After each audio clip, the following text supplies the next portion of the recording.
ದೇಹದ ಮೇಲೆ ಆಗಿರೋ ಗಾಯಕ್ಕೆ ಮುಲಾಮ್ ಹಚ್ಕೊಂಡು ಕಡಿಮೆ ಮಾಡ್ಕೋಬೋದು. ಆದರೆ ನನ್ನ ದೇಶದ ಒಳಗಡೆ, ನನ್ನ ದೇಹದ ಒಳಗಡೆ ಕ್ಯಾನ್ಸರ್ ಇದ್ದರೆ ಅದು ಮಾತ್ರ ಇಡೀ ದೇಹವನ್ನು, ಇಡೀ ದೇಶವನ್ನು ಮುಗಿಸ್ಬಿಡುತ್ತೆ. ಯಾರು ಬಹುದೇವತಾವಾದಿಗಳಾಗಿದ್ದಾರೋ ಅವರನ್ನು ಕೊಂದುಬಿಡಿ ಅಂತ ಕಾಫಿರರನ್ನ ಕೊಲ್ಲೋದಕ್ಕೆ ಅವರಿಗೆ ಪುಸ್ತಕದ ಅನುಮತಿ ಇದೆ, ಅವರ ಸಿದ್ಧಾಂತದ ಅನುಮತಿ ಇದೆ. ಪ್ರತಾಪ್ ಸಿಂಹ ಮತ್ತೆ ಚಕ್ರವರ್ತಿ ಸೂಲಿಬೆಲೆ. ಈಗ ಪಹಲ್ಗಾಮ್ ಬೈರಸನಲ್ಲಿ ನಡೆದಂಥ ದಾಳಿ ನಿಮಗೆ ದುಃಖ ತರ್ತಾ ಇದೆಯಾ, ಇಲ್ಲ ನಿಮಗೆ ಅವಕಾಶವನ್ನು ಕೊಡ್ತಾ ಇದೆಯಾ? ದೇವರ ಹೆಸರಿನಲ್ಲಿ, ಗೋರಕ್ಷಣೆ ಹೆಸರಿನಲ್ಲಿ ಹತ್ಯೆ ಮಾಡುವಂತಹ ವಿಕಾರಗಳನ್ನು ನಾವು ನೋಡಿದ್ದೀವಿ. ದೇವರ ಹೆಸರಿನಲ್ಲಿ, ಅಲ್ಲಾನ ಹೆಸರಿನಲ್ಲಿ ಬಾಂಬ್ ಬಿಡುವಂತಹ ವಿಕೃತಿಗಳನ್ನು ನಾವು ನೋಡಿದ್ದೀವಿ. ಇಬ್ಬರು ಅಪಾಯಕಾರಿಗಳೇ. ಹಿಂದೂಗಳ ಮೇಲೆ ನಡೆದ ದಾಳಿ ಅಲ್ಲ ರೀ, ಹಿಂದೂಸ್ತಾನದ ಮೇಲೆ ನಡೆದ ದಾಳಿ ಅದು.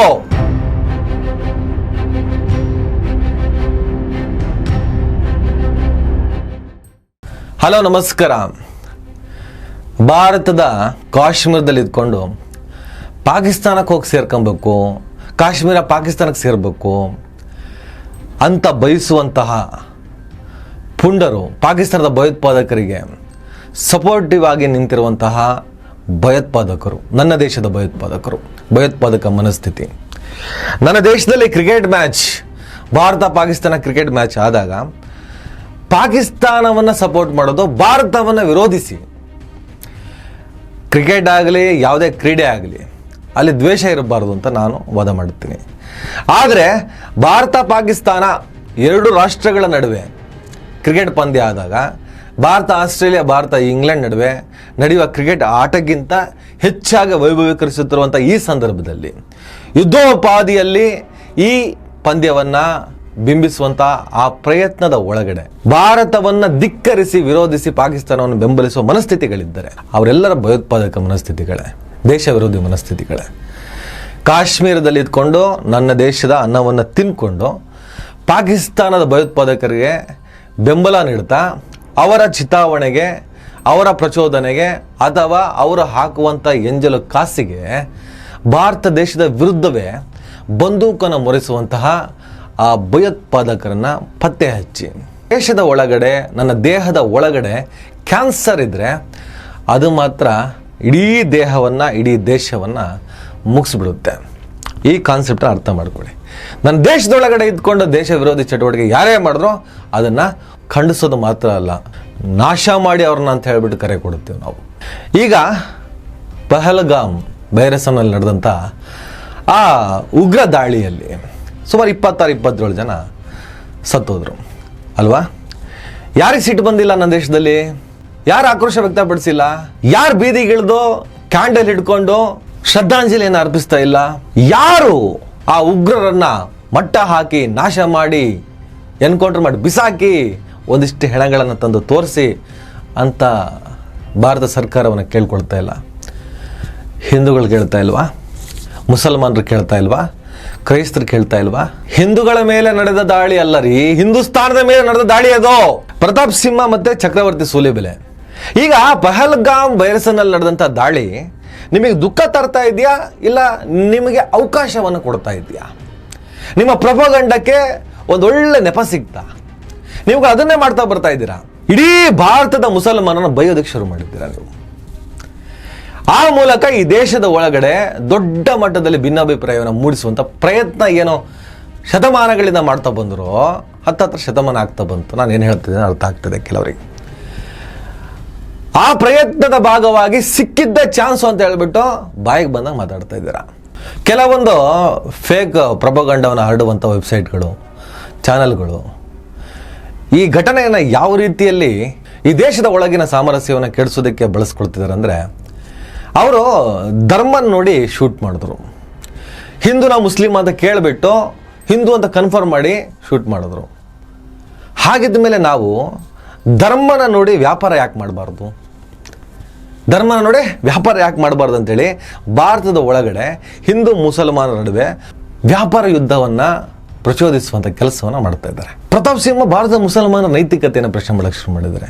ಚಕ್ರವರ್ತಿ ಸೂಲಿಬೆಲೆ ಎಕ್ಸ್ಟ್ರೀಮ್, ತನ್ನ ಸುಳ್ಳಿಗೆ ಒಂದಿಷ್ಟು ಸುಳ್ಳುಗಳನ್ನು ಸೇರಿಸ್ತಾ ಮುಸಲ್ಮಾನ ಕಮ್ಯುನಿಟಿ ಏನು ಮಾಡಬೇಕು, ಇವರಿಬ್ಬರಿಗೆ ಬಹಳ ಗೌರವದಿಂದ, ಈ ಮನಸ್ಥಿತಿಗಳಿಗೆ ಬಹಳ ಗೌರವದಿಂದ, ಆದರದಿಂದ ಒಂದು ಕಡೆ ಕಾರ್ಯಕ್ರಮ ಕರಿಬೇಕು, ಸಭೆ ಕರಿಬೇಕು, ಇವ್ರ ಜೊತೆ ಮೀಟಿಂಗ್ ಮಾಡಬೇಕು, ಕೂರಿಸ್ಬೇಕು, ಒಂದು ಕಡೆ ಟೀ ಕಾಫಿ ತಿಂಡಿ ಎಲ್ಲ ಕೊಟ್ಬಿಟ್ಟು ಕೂರಿಸ್ಬೇಕು, ಕೇಳಬೇಕು ಏನು ನಿಮ್ಮ ಪ್ರಾಬ್ಲಮ್ ಏನು, ಭಾರತದ ಮುಸಲ್ಮಾನರ ಜೊತೆ ಭಾರತದ ಅಲ್ಪಸಂಖ್ಯಾತರ ಜೊತೆ ನಿನ್ನ ಪ್ರಾಬ್ಲಮ್ ಏನು. ಅವರ ತೌಡು ಕೊಡ್ತಾರೆ. ಯಾವ ಥರ? ಹಿಂದೂಗಳಿಗಿರುವುದು ಒಂದೇ ದೇಶ, ನಿಮಗೆ 50ಕ್ಕಿಂತ ಹೆಚ್ಚು ರಾಷ್ಟ್ರ ಇದೆ, ನೀವೆಲ್ಲಿ ಬೇಕಾದ್ರೂ ಹೋಗ್ಬೋದು, ನಮಗಿರೋದು ಒಂದೇ ದೇಶ ಅಂತೇಳಿ ತಗಡು ಸ್ಟೇಟ್ಮೆಂಟ್ಗಳು. ಮುಸಲ್ಮಾನರಿಗೆ 50-60 ದೇಶಗಳಿದಾವೆ, ಏನು ಕರ್ಕಳಕ್ಕೆ ರೆಡಿ ಇದ್ದಾನೆ, ಬನ್ನಿ ಬನ್ನಿ ಬನ್ನಿ ಬನ್ನಿ ಬನ್ನಿ ನಮ್ಮ ದೇಶಕ್ಕೆ ಬನ್ನಿ ಅಂತ ಮುಸಲ್ಮಾನರು. ಹೋಗಕ್ಕೆ ಇದ್ಯಾರು ನಿನ್ನ ಅಪ್ಪನ ದೇಶನ? ಎಷ್ಟು ಸಲ ಕೇಳೋದಪ್ಪ ಇದು ನಾನು. ಬೇರೆ ದೇಶ ಇದೆ ಅವರಿಗೆ, ನೀನು ಯಾರು ಹೇಳೋದಕ್ಕೆ? ಅಂಬೇಡ್ಕರ್ನ ತರ್ತೀರಾ, ಪಾರ್ಟಿಷನ್ಗೆ ಹೊಸ ಹೊಸ ಕಥೆಗಳನ್ನು ಸೇರಿಸ್ತೀರಾ. ಇದು ಎಲ್ಲರ ದೇಶ, ಇದು ಬಹುತ್ವದ ದೇಶ ಅಂತ ಕರಿತೀವಿ.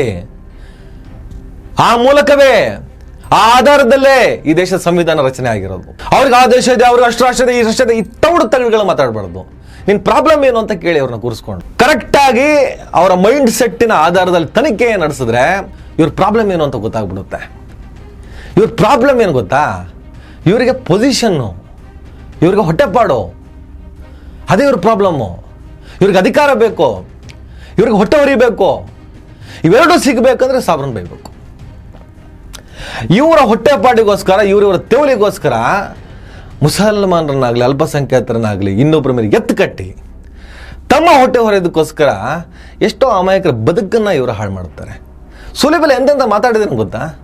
ಆತನ ಪಹಲ್ಗಾಮ್ ಘಟನೆ ಬಗ್ಗೆ ಆಕ್ರೋಶ ಬಂದಿದ್ದಕ್ಕಿಂತ ಹೆಚ್ಚಾಗಿ ಭಾರತದ ಮುಸಲ್ಮಾನರನ್ನ ಬೈಯೋದ್ರಲ್ಲೇ ಬಹಳ ಮಜಾ. ಆತನ ಆಕ್ರೋಶ ಪಹಲ್ಗಾಮ್ ಘಟನೆಗಿಂತ ಹೆಚ್ಚಾಗಿ ಭಾರತದ ಮುಸಲ್ಮಾನರನ್ನ ಬೈಯೋದಕ್ಕೆ ಆಸಕ್ತಿ ಹೊಂದಿರೋ ಥರ ಕಾಣಿಸ್ತಾ ಇದೆ.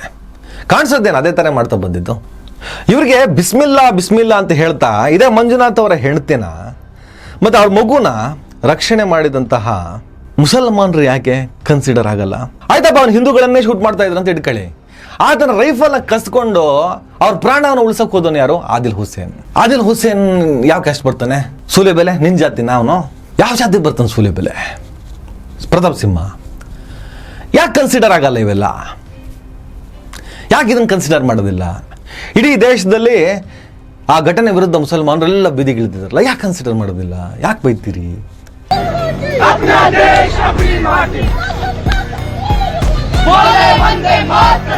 उन्होंने पूछा पहले कि आप हिंदू हो क्या? अगर हिंदू हो तो उन्होंने मारा, और मुस्लिम को नहीं मारा। ये इंडिया में मैसेज जा रहा है, ऐसा नहीं है। मैं सुबह से कश्मीर में घूम रही हूँ, मैं एक हिंदू हूँ, लेकिन मुस्लिम भाई हमारे कंधों से कंधे मिला के हमारे साथ खड़े हैं, और उनको ना हिंदू से खतरा हो रहा है, ना हम लोगों को मुस्लिम से खतरा हो रहा है। ये सब उन लोगों को करना. ನೀವು ಹೇಳ್ತೀರಾ, ಹೆಸರು ಕೇಳಿದ್ರಂತೆ, ಹಿಂದೂ ಅಂತ ಕನ್ಫರ್ಮ್ ಮಾಡ್ಕೊಂಡ್ರಂತೆ. ಕನ್ಫರ್ಮ್ ಮಾಡಿದ್ಮೇಲೆ ಕೆಲವರು ಪ್ರಾಣ ಉಳಿಸ್ಕೊಳ್ಳೋದಕ್ಕೋಸ್ಕರ ಮುಸ್ಲಿಂ ಹೆಸರು ಹೇಳಿದ್ರಂತೆ. ಕಲ್ಮಾ ಹೇಳು ಅಂತ, ಮುಸ್ಲಿಮ್ಸ್ ಏನು ಕಲ್ಮಾ ಹೇಳು ಅಂದ್ರಂತೆ. ಅವನು ಕಲ್ಮನು ಹೇಳ್ತಾನಂತೆ. ಹಿಂದೂ ಮುಸ್ಲಿಂ ಅಂತ ಹೆಸರು ಹೇಳಿ ಅವನು ಕಲ್ಮನು ಹೇಳ್ತಾನಂತೆ. ಅದು ಹೇಳಿದ ಮೇಲೆ ಪ್ಯಾಂಟ್ ಬಿಚ್ಚು ಅಂದ್ರಂತೆ. ಪ್ಯಾಂಟ್ ಬಿಚ್ಚಿ ಕನ್ಫರ್ಮ್ ಮಾಡಿಕೊಂಡು ಇವನು ಮುಸ್ಲಿಂ ಅಲ್ಲ ಹಿಂದೂ ಅಂತ ಹೊಡೆದ್ರಂತೆ. ಸೂಲಿಬೆಲೆ ಹೇಳೋದು. ಅಟ್ಯಾಕ್ ಮಾಡಿದವರು ಅವರ ಹೆಸರನ್ನು ಕೇಳಿದ್ದಾರೆ. ಯಾರಾದ್ರೂ ಹೆಸರನ್ನ ಮುಸಲ್ಮಾನ್ ಹೇಳಿದಾಗ ಇವನು ಮುಸಲ್ಮಾನ್ ತರ ಕಾಣಿಸ್ತಾ ಇಲ್ವಲ್ಲ ಅಂತ ಕಲ್ಮಾ ಹೇಳು ಅಂತ ಹೇಳಿದ್ದಾರೆ. ಬೈ ಚಾನ್ಸ್ ಕಲ್ಮಾ ಯಾರಾದ್ರೂ ಹೇಳ್ಬಿಟ್ರು ಕೂಡ ಅವನ ಪ್ಯಾಂಟ್ ಅನ್ನ ಬಿಚ್ಚಿಸಿ ಅವನಿಗೆ ಖತ್ನ ಆಗಿದ್ಯಾ ಅಂತ ನೋಡ್ಕೊಂಡು ಅವನನ್ನ ಗುಂಡಿಟ್ಟು ಕೊಲ್ಲಲಾಗಿದೆ. ಪಾಯಿಂಟ್ ಬ್ಲಾಂಕ್ ರೇಂಜ್ ನಲ್ಲಿ ಹಣೆಗೆ ಗುಂಡಿಡ್ಲಾಗಿದೆ. ಮನೇಲಿ ಕೂತ್ಕೊಂಡು ಯಾವ್ಯಾವ ತರದ ಕನಸು ಕಾಣುತ್ತಾನೇನು, ಯಾವ್ಯಾವ ತರದ ಕಥೆನ ಸೃಷ್ಟಿ ಮಾಡುತ್ತಾನೆ ಆಯ್ತಾ. ಅದನ್ನ ಹೇಗೆ ಜನರನ್ನ ನಂಬಿಸೋದಕ್ಕೆ ಪ್ರಯತ್ನ ಪಡ್ತಾನೆ. ಆ ಲೈಕು, ಆ ಶೇರು, ಆ ಜನ ಇದನ್ನ ಮಾತು ಕೇಳಿದ್ರೆ ಅಯ್ಯೋ ಹೌದಾ ಹಿಂಗಾಯ್ತಾ? ಆಗಿಲ್ಲ ಸರ್, ಈ ಥರ ಆಗೇ ಇಲ್ಲ. ಯಾರು ಹೇಳಿದ್ರು ಸುಲಿಬೆಲೆಗೆ? ಇಂಥವ್ರೆ ಹೇಳಿದ್ರು ಹಿಂಗೆ ಆಯ್ತು, ಇಂತಿಂಥ ವ್ಯಕ್ತಿಗೆ ಆಯ್ತು ಅನ್ನೋದನ್ನ ಸಾಕ್ಷಿ ಸಮೇತ ಬಿಚ್ಚಿಡ್ಬೇಕಲ್ಲ. ಸುಮ್ಮನೆ ಗಾಳಿ ಕಲ್ಲು ಹೊಡೆದೋಗ್ಬಿಟ್ರೆ. ಆಮೇಲೆ ಜಮ್ಮು ಕಾಶ್ಮೀರದ ಅನಂತನಾಗ್ನಲ್ಲಿ ಮೂಲಭೂತವಾದ ಅಲ್ಲಿನ ಯಾವ್ದು ಜಮಾತ್ ಅಂತ, ಯಾವ ಜಮಾತ್ ಅಂದ್ರೆ ಏನು ಸುಲಿಬೆಲೆ? ಈಗ ಜಮಾತ್ ಈ ಹಿಂದ ಅಥವಾ ಏನು? ಜಮಾತ್ ಏನು ಜಮಾತು? ಯಾವ ಜಮಾತು? ಯಾರು? ಅದೇನೋ ಜಮಾತ್ ಅಂತ ಅನಂತನಾಗ್ನಲ್ಲಿ ಮೂಲಭೂತವನ್ನು ಬಿತ್ತುತ್ತಿದ್ದಾರಂತೆ. ಇಸ್ಲಾಂಗೇನು ಮೂಲಭೂತವಾದ ಹೊಸದೇನೋ ಅಲ್ಲ, ಅವರ ಪುಸ್ತಕದಲ್ಲೇ ಮೂಲಭೂತವಾದ ಇದೆ. ಪವಿತ್ರ ರಂಜಾನ್ ಮಾಸ ಮುಗಿದ ಮೇಲೆ ಬಹು ದೇವರನ್ನು ಆರಾಧಿಸುವರು, ಬಹು ದೇವೋಪಾಸಕರನ್ನ ಕೊಲ್ಲಿ ಅಂತ ಹೇಳಿದಂತೆ. ಯಾರು? ಅವ್ರ ಪುಸ್ತಕ, ಮುಸಲ್ಮಾನರ ಪುಸ್ತಕ, ಸುಲಿಬೆಲೆ ಹೇಳೋದು. ಮತ್ತು ನನ್ನ ಕೆಲವು ಮಿತ್ರರು 1.5 ವರ್ಷದ ಹಿಂದೆ ಈ ಚುನಾವಣೆಗಿಂತ ಮುಂಚೆ ಅನಂತ್ನಾಗಿಗೆ ಹೋಗಿದ್ದಾಗ ಅನಂತ್ನಾಗ್ನಲ್ಲಿ ಮಾತನಾಡಿಸ್ತಿರ್ಬೇಕಾದ್ರೆ ಅಲ್ಲಿನ ಆಡಳಿತದ ವ್ಯವಸ್ಥೆಯಲ್ಲಿರುವಂತಹ ಪ್ರಮುಖರೊಬ್ಬರು ತುಂಬಾ ಸ್ಪಷ್ಟವಾಗಿ ಹೇಳಿದ್ರು, ಅನಂತ್ನಾಗ್ನಲ್ಲಿ ಜಮಾತ್ ತುಂಬಾ ಚೆನ್ನಾಗಿ ಕೆಲಸ ಮಾಡ್ತಾ ಇದೆ, ಹಳ್ಳಿಗೂ ಹೋಗಿದೆ, ಪ್ರತಿಯೊಬ್ಬರಲ್ಲೂ ರ್ಯಾಡಿಕಲಿಸಂ ನ ತುಂಬತಾ ಇದೆ. ಮಿತ್ರರೇ, ಮುಸಲ್ಮಾನರಿಗೆ ರ್ಯಾಡಿಕಲಿಸಂ ನ ತುಂಬೋಬೇಕಾದಂತ ಅಗತ್ಯ ಏನಿಲ್ಲ, ಅವರ ಪುಸ್ತಕವೇ ಹಂಗೆ ಹೇಳತ್ತೆ. ಯಾರು ಇನ್ಫ್ಯಾಕ್ಟ್ ಒಂದು ಸುರಾನ ಇದೆ, ಕುರಾನಲ್ಲೇ ಹೇಳಲಾಗುತ್ತೆ, ನಿಮ್ಮ ರಂಜಾನ್ ನ ಪವಿತ್ರ ಮಾಸ ಮುಗಿದ ನಂತರ ಯಾರು ಏಕದೇವತಾವಾದವನ್ನ ಒಪ್ಪಿಕೊಳ್ಳೋದಿಲ್ವೋ, ಯಾರು ಬಹುದೇವತಾವಾದಿಗಳಾಗಿದ್ದಾರೋ ಅವರನ್ನು ಕೊಂದುಬಿಡಿ ಅಂತ. ಕಾಫೀರರನ್ನ ಕೊಲ್ಲೋದಕ್ಕೆ ಅವರಿಗೆ ಪುಸ್ತಕದ ಅನುಮತಿ ಇದೆ, ಅವರ ಸಿದ್ಧಾಂತದ ಅನುಮತಿ ಇದೆ. ವಿದ್ವಾಂಸರು ಕೂರಿಸಿ ಕೇಳಿ, ಎಲ್ಲಿದೆ, ಯಾವ ಪೇಜಲ್ಲಿದೆ, ಏನಿದೆ, ಕೂರಿಸಿ ಲೈವ್ ಅಲ್ಲಿ ಕೇಳಿ ಸಾರ್. ಇಲ್ಲ ಇದೇ ತರ ವಿಷ ಬೀಜವನ್ನ ಬಿತ್ತುತ್ತಾ ಇರ್ತಾನೆ. ನಾಳೆ ಒಬ್ಬ ಮುಸಲ್ಮಾನನೇ ಭಗವದ್ಗೀತೆಯನ್ನ ಇಟ್ಕೊಂಡು ಇದ್ರಲ್ಲಿ ಹಿಂಗಿದೆ, ಬೈಬಲ್ನ ಇಟ್ಕೊಂಡು ಇದ್ರಲ್ಲಿ ಹಿಂಗಿದೆ ಅಂತ ಹೇಳ್ಬಿಟ್ಟು ಸುಳ್ಳು ಪ್ರೊಪಗಂಡವನ್ನ ಹರಡಿ ತನ್ನ ಹೊಟ್ಟೆ ಹೊರೆಯೋದಕ್ಕೆ ಪ್ರಯತ್ನವನ್ನ ಪಡ್ತಾರಲ್ಲ, ಅದನ್ನ ಆವಾಗವಾಗಲೇ ಚಿವುಟ್ ಬಿಸಾಕ್ತಾ ಇರಬೇಕಾಗ್ತದೆ. ಆಮೇಲೆ ಇಟಲಿ ದೇಶ, ಫ್ರಾನ್ಸ್ ದೇಶ, ಮತ್ತೆ ಟ್ರಂಪ್ ಇವ್ರು ಹೇಳ್ತಾರಂತೆ ನಮ್ಗೆ ಮುಸಲ್ಮಾನರ ಜೊತೆ ಬದುಕಕ್ಕೆ ನಾವು ತಯಾರಿಲ್ಲ, ರೆಡಿ ಇಲ್ಲ. ಮುಸಲ್ಮಾನರೆಲ್ಲ ಟ್ರಂಪ್ ಒದ್ದು ಹೊರ ಆಗ್ತಿದ್ದಾನಂತೆ. ಎಲ್ಲಿ? ನೀವಿವತ್ತು ಮುಸಲ್ಮಾನರ ಜೊತೆಗೆ ಇಟಲಿಯ ಜನ ಬದುಕಲಿಕ್ಕೆ ಆಗೋದಿಲ್ಲ ಅಂತ ಹೇಳ್ತಿದ್ದಾರೆ, ಮುಸಲ್ಮಾನರ ಜೊತೆಗೆ ಫ್ರಾನ್ಸಿನ ಜನ ಬದುಕಲಿಕ್ಕೆ ಆಗೋದಿಲ್ಲ ಅಂತ ಹೇಳ್ತಿದ್ದಾರೆ, ಮುಸಲ್ಮಾನರನ್ನ ಒದ್ದು ಹೊರಗಾಗ್ತೀನಿ ಅಂತ ಟ್ರಂಪ್ ಹೇಳ್ತಿದ್ದಾನೆ, ಮುಸಲ್ಮಾನರ ಮಸೀದಿಗಳನ್ನ ಒಂದೂ ಬಿಡದಂತೆ ಕೆಡವಿ ಹಾಕಿದ್ದಾನೆ ಶಿ ಜಿನ್ಪಿಂಗ್, ಚೀನಾದ ಅಧ್ಯಕ್ಷ. ಮುಸಲ್ಮಾನರು, ಈ ರ್ಯಾಡಿಕಲ್ ಮುಸಲ್ಮಾನರು ನನ್ನ ದೇಶಕ್ಕೆ ಬೇಡ ಅಂತ ಸೌದಿ ಅರೇಬಿಯಾ ಹೇಳ್ತಿದೆ. ಸಾಕ್ಷಿ ಕೊಡು ಪಾಪಣ್ಣ, ಸಾಕ್ಷಿ ಕೊಡೋ ಪಾಪಣ್ಣ. ಇಟಲಿ ದೇಶ ಮುಸಲ್ಮಾನ ಜೊತೆ ಬದುಕಲ್ಲ ಅಂತ ಹೇಳಿದೆ. ಯಾರು ಹೇಳಿದ್ದಾರೆ, ಎಲ್ಲಿ ಹೇಳಿದ್ದಾರೆ, ಯಾವಾಗ ಹೇಳಿದ್ದು, ಏನು ವಿಚಾರ ಇತ್ತು? ಈಗ ಅವರಲ್ಲಿ ಮುಸಲ್ಮಾನರ ಜೊತೆ ಬದುಕ್ತಿದ್ದಾರಾ ಇಲ್ವಾ?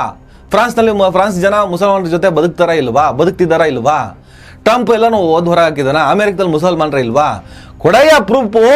ಅದಾದ್ಮೇಲೆ ಚೀನಾದ ಅಧ್ಯಕ್ಷ ಜಿನ್ಪಿಂಗ್ ಅಲ್ಲಿ ಎಲ್ಲಾ ಮಸೀದಿಗಳನ್ನ ಕೆಡವಿದಾನಂತೆ.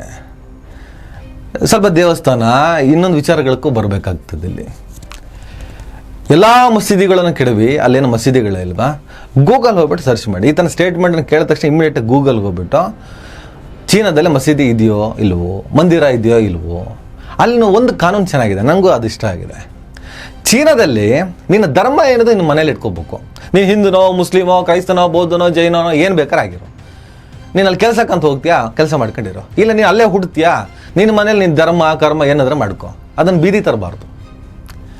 ಈದ್ ಪ್ರೊಸೆಷನ್ನು ನಡೆಯಂಗಿಲ್ಲ, ಗಣೇಶನ ಮೆರವಣಿಗೆ ನಡೆಯಂಗಿಲ್ಲ ಚೀನಾದಲ್ಲಿ. ನಿಮ್ಮ ಧರ್ಮ ನಿಮ್ಮ ಇಷ್ಟ, ನಿಮ್ಮ ಮನೇಲಿ ಮಾಡ್ಕೊಳ್ಳಿ. ಕಾಂಪೌಂಡ್ ಹೊರಗೆ ಬಂದರೆ ಕೇಸ್ ಹಾಕ್ತಾರೆ, ಒಳಗೆ ಹಾಕ್ತಾರೆ. ಇದು ನನ್ನ ದೇಶದಲ್ಲಿ ಆಗಲಿ ಅಂತ ನಾನು ಬಯಸ್ತೀನಿ. ಅದಾದಾಗಲೇ ಈ ಬೀದಿ ಗಲಾಟೆಗಳೆಲ್ಲ ನಿಲ್ತವೆ. ಅದಾದಮೇಲೆ ನಿನ್ನೆ ಕೆಲವರು ಹೇಳ್ತಿದ್ರು ನೀನು ಬ್ರಾಹ್ಮಣನ ಅಂತ ಕೇಳ್ಬಿಟ್ಟು ಹೊಡೆದ್ರಂತ.